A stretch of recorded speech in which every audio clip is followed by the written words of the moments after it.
Les revenge plays, vous connaissez? Le principe est simple, un joueur vient de prendre un shoot ou un dunk sur la tête, de se faire bousculer, contrer ou provoquer, et il prend sa revanche directe sur l'action suivante. Vengeance instantanée, dans ces moments-là, c'est la fierté qui prend le dessus, pas question de se laisser humilier sans réagir. Et bien sûr, dans l'histoire NBA, ça nous a offert quelques séquences bien kiffantes dont on va faire le tour ici. Petite précision, pour intégrer cette liste, il faut que la réponse du joueur intervienne au moins dans le même match, si ce n'est pas directement sur l'action suivante. Évidemment, on se base sur les archives vidéo qu'on a pu trouver, donc le terme all-time reste tout à fait relatif. Et quel meilleur exemple, pour commencer, que cette réaction mythique de Grant Hill face à Alonzo Mourning le 16 mars 1998. Miami, 3ème à l'Est, accueille Détroit, 13ème de la conférence. On approche de la fin de match, et Détroit mène de 7 points, depuis 2 minutes, après un dunk de Bison Dele. Alonzo Mourning fait son retour sur le parquet, et 2 minutes plus tard, alors que Dan Majerle organise le jeu pour tenter de relancer Miami, il pose un gros écran, option coup d'épaule sur Grant Hill. Le Piston encaisse, mais retenu par Zo, il est bloqué, et décide donc de le tirer vers lui pour l'envoyer au sol. Lui-même met un genou à terre avant de se relever. Mourning se cogne la tête sur le parquet, mais se remet debout illico, avec semble-t-il l'intention de venir en découdre, alors que Hill ne bronche pas. Mais arbitre et coach s'interposent très vite, et le pivot se contente de lever les bras au ciel. Faute de Grant Hill. Dan Majerle manque son lay-up derrière, rebond offensif du 8, mais ballon perdu pour Mourning, dont la passe se fait intercepter par Malik Sealy. La gonfle revient à Grant Hill, déjà 4 fois All-Star en 4 saisons à l'époque. Il remonte le ballon, Dan Majerle l'attend devant la ligne à 3 points, sur l'aile, mais se fait tuer par un enchaînement de 2 dribbles croisés magnifiques. Il fonce vers le cercle, pose 2 dribbles main gauche, puis monte au panier à 2 pieds. Un appui dans la raquette, et l'autre à l'extérieur, les yeux dans les yeux avec Alonzo Mourning. Le pivot du 8, qui sera élu défenseur de l'année les 2 saisons suivantes, en 1999 et 2000, ne peut rien faire. Poster. Pas de grosse célébration derrière, pas d'explosion de rage, il est relax, tout en maîtrise. Mr. Nice Guy a enfoncé le clou avec un jump shot pour le +11 juste après, et Détroit s'est finalement imposé 103 à 90. En parlant de Nice Guy qu'il faut éviter de trop provoquer, parlons d'Al Horford dans le Game 4 des demi-finales de conférence Est 2022. Milwaukee mène alors 2-1 dans la série et joue à la maison. Au début du 3ème quart-temps, le momentum est du côté des Bucks. Giannis claque un dunk en transition pour le +6, devant un Al Horford impuissant. La star des Bucks flex puis fixe le Celtic, en hochant la tête et en lui glissant quelques mots. Surpris dans un premier temps par la provocation, Horford acquiesce plusieurs fois de la tête, et part sûr de lui en lui répondant « Ok. »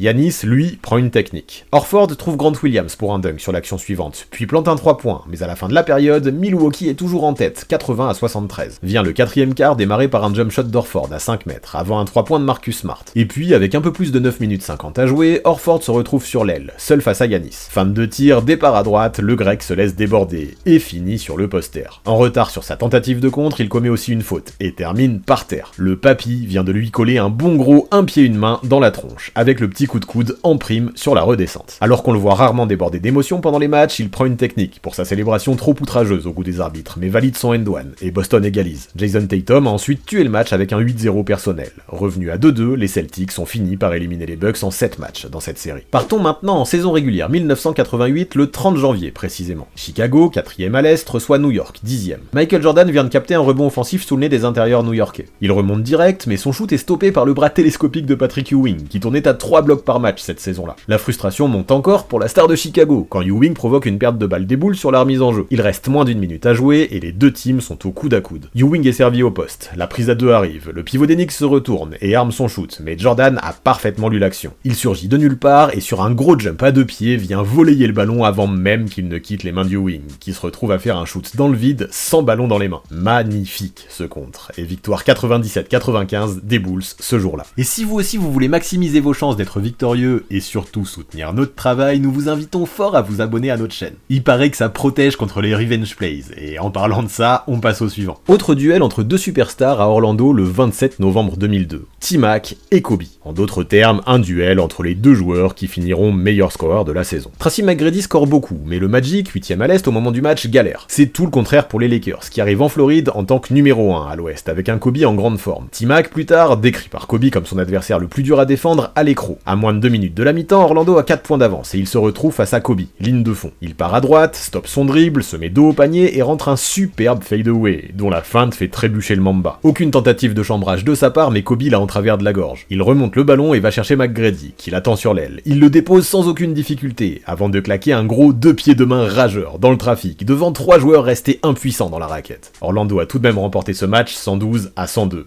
T-Mac et Kobe ont tous les deux terminé à 38 points. On se refait une séquence avec Michael Jordan maintenant, avec cette fois Bill Laimbeer dans le rôle de la victime. On est en tout début de match dans ce Game 3 des demi-finales de conférence Est, le 14 mai 1988. Détroit attaque, Jordan veut ressortir pour défendre sur le shooter à 3 points, mais Laimbeer lui bloque la route avec un écran en mouvement. MJ force le passage par en dessous, pendant que la faute offensive est sifflée. Les deux s'accrochent et commencent à essayer de s'envoyer des patates. Charles Oakley, garde du corps de Jordan, vient tout de suite le défendre et pousse Laimbeer, qui recule jusqu'au milieu du terrain. Jordan prend une technique, Laimbeer rate le lancer. Derrière, la tension continue, avec une embrouille entre Charles Oakley et Rick Mahorn, qui prend au passage une technique. Le match se poursuit avec une nette domination des Pistons au Chicago Stadium. Il reste un peu plus de 7 minutes à jouer, avec un score de 58-45 en faveur de Détroit, quand Scottie Pippen donne le ballon au meneur Sam Vincent après un rebond défensif. En transition, Jordan bondit hors de la raquette et réceptionne la gonfle ligne de fond. Il change de direction, ses appuis à peine posés avec un spin qui part sur l'extérieur. Joe Dumars reste figé et assiste à la postérisation de Bill Laimbeer qui, en retard, préfère même s'écarter sur la fin. Détroit a remporté le match 101-79 puis la série 4-1, mais c'était le premier d'une série d'affrontements Jordan-Laimbeer en play-off. C'était marquant. Exactement 8 ans plus tôt, le 14 mai 1980, Julius Erving et Kareem Abdul-Jabbar s'étaient livrés un énorme duel dans le Game 5 des finales 1980. Philadelphie est menée 4-0 en début de match. Dr. J attaque sur l'aile en 2 temps, mais se fait contrer sa tentative de tir sous le cercle par Kareem. Les Lakers ne convertissent pas leur contre-attaque de l'autre côté, et servi par Maurice Cheeks, Erving déborde Jamal Wilkes. En un dribble avec son agrippement du ballon à une main signature et ses allures de sauteur en longueur, il est déjà au cercle, et vient claquer un bon gros poster sur Jabbar. Le Sixer iconique en remettra même en deuxième sur le légendaire numéro 33 quelques instants plus tard, cette fois en arrivant directement face au panier, toujours à une main. Le pivot californien a néanmoins eu le dernier mot, avec une victoire 108-103 des Lakers qui ont ensuite été sacrés champions, en 6 matchs. Et tiens, les Lakers, parlons d'eux encore. Tranquillement devant de 14 points avant la mi-temps contre Miami ce 16 janvier 2006 au Staples Center, Phil Jackson décide d'envoyer Andrew Bynum au charbon face à Shaquille O'Neal. Le rookie de 18 ans, au temps de jeu alors anecdotique, sortait de 3 DNP,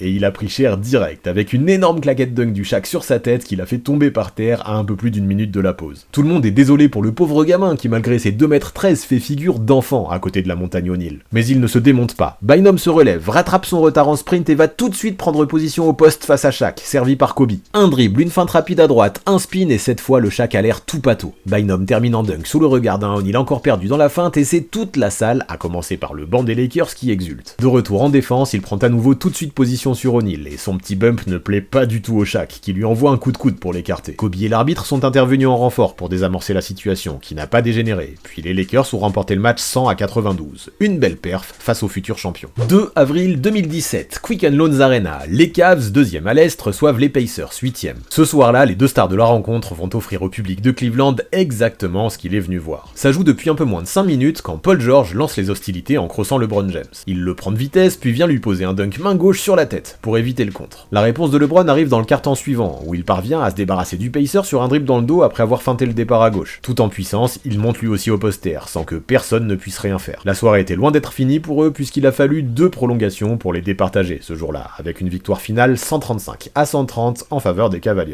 Un joueur d'1m75 qui contre Shaquille O'Neal, ça vous dit quelque chose? Oui, on parle bien de Nate Robinson. Bon, le Shaq des Cavs, certes, mais le Shaq quand même. Une belle vengeance de la part du triple vainqueur du concours de dunk qui venait de se faire contrer par le mastodonte sur l'action précédente. Shaq servi au poste face à Jordan Hill, Robinson a surgi par derrière avec un gros jump à 2 pieds, en quasi détente sèche, pour venir balayer la tentative de shoot du pivot, qui a fini les fesses par terre. Mais ce 7 février 2010, c'est bien Cleveland qui l'a emporté 113-106. Rien de très étonnant à ça, puisque les Cavaliers étaient à ce moment-là premiers à l'Est et les Knicks 10e. Plus récemment, cette saison, avant de se blesser, Ja Morant nous a offert une belle revenge play après s'être fait contrer par Wemby dans les premières minutes d'un Grizzlies Spurs le 2 janvier. Son équipe en contrôle à plus 16 dans le 4e quart et Trey Jones pris dans l'écran de Bismack Biyombo où il s'est vengé avec un gros dunk explosif des 2 pieds, 2 mains, précédé d'un cross supersonique sur le français.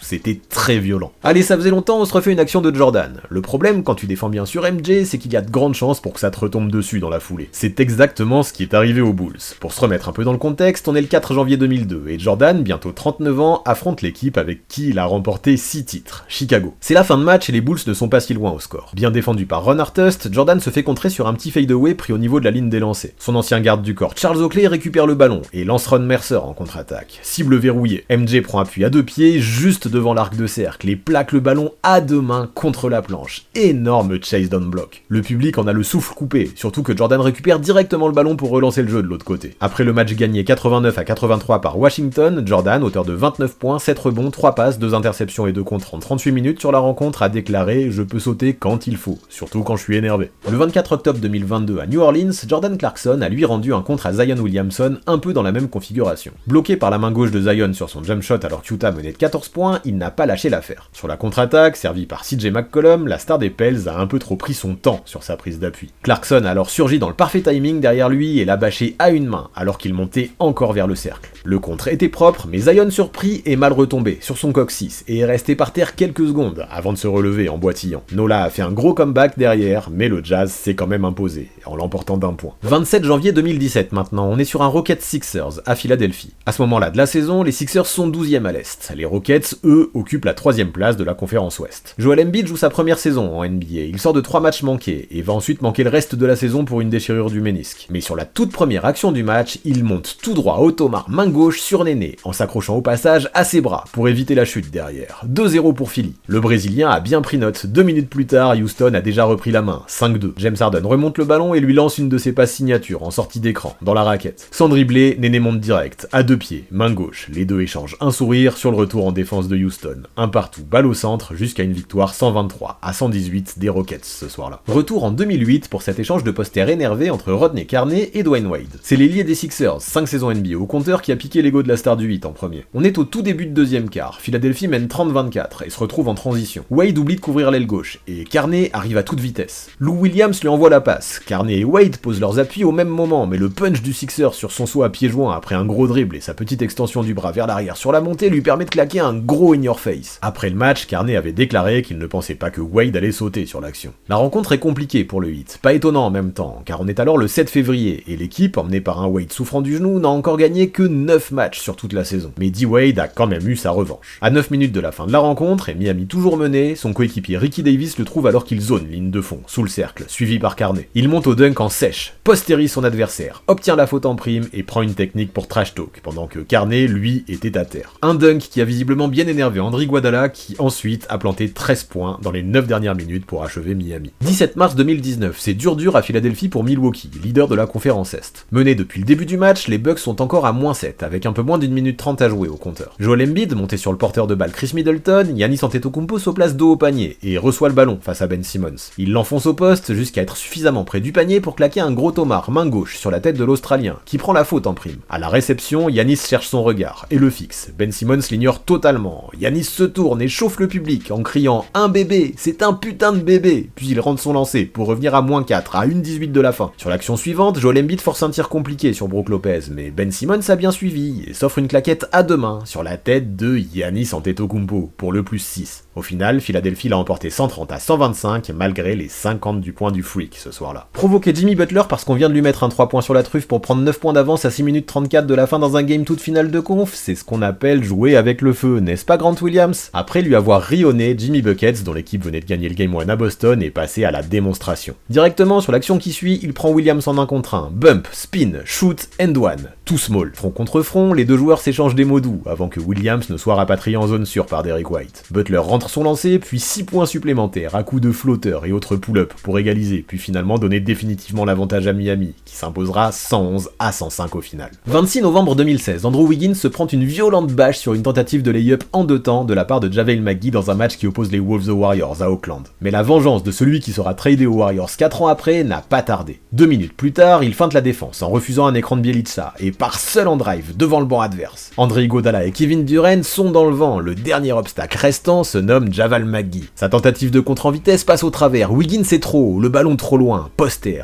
Golden State, 67 victoires cette année-là, n'a pas tremblé pour autant, avec une victoire 115-102. On reste sur le parquet des Warriors, à San Francisco cette fois, car c'était cette saison, pour revoir cette séquence entre Yusuf Nurkic et Draymond Green. Après un hookshot pour redonner l'avantage à Phoenix en milieu de 3ème quart, le bosnien des Suns vient taper le parquet à 2 mains, avant de lâcher un too small, pendant que Green s'occupe de leur mise en jeu. Moins de 60 secondes plus tard, Draymond se retrouve seul face à Nurkic, ligne de fond, et saisit l'occasion. Il vient chercher le contact, se tourne sur sa main gauche, rentre en lay-up sur le pivot et lui rend la monnaie de sa pièce en tapant le parquet à son tour. Le match fut remporté de justesse, 113-112 par les Warriors. Et en parlant de Nurkic, il a aussi subi la vengeance de LeBron alors qu'il jouait encore à Denver, sa première dernière équipe NBA, lors d'un Cavs Nuggets en mars 2016. À l'époque, on est encore loin des Nuggets que l'on connaît. Jokic est dans sa saison rookie et l'équipe est 10ème à l'ouest, tandis que Cleveland domine l'est. Quelques minutes avant la mi-temps, LeBron efface son vis-à-vis ligne de fond, dos au panier, mais se retrouve contré par Nurkic en deuxième rideau sous le cercle. Et pendant que ça part en contre-attaque devant, Nurkic ne suit pas et s'arrête pour fixer LeBron, resté à terre. La star des Cavs s'étonne du culot de l'intérieur et prend sa revanche un peu plus d'une minute plus tard. Servi par J.R. Smith en transition, il décolle direct et obtient le panier plus la faute qu'il dédicace directement à Nurkic, qui lève tout de suite la main avant de faire une petite tape amicale sur la poitrine de LeBron.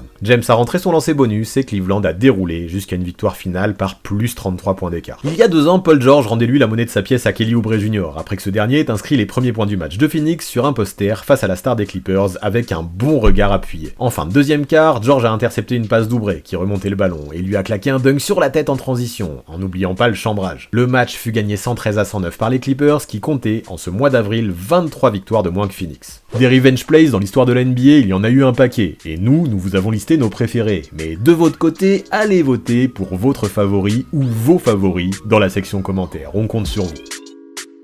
Avant de partir, abonnez-vous à la chaîne de Basket Info, mais aussi à celle du 6ème homme pour avoir 2 visions complémentaires de la NBA. Les dernières vidéos mises en ligne apparaissent sous vos yeux.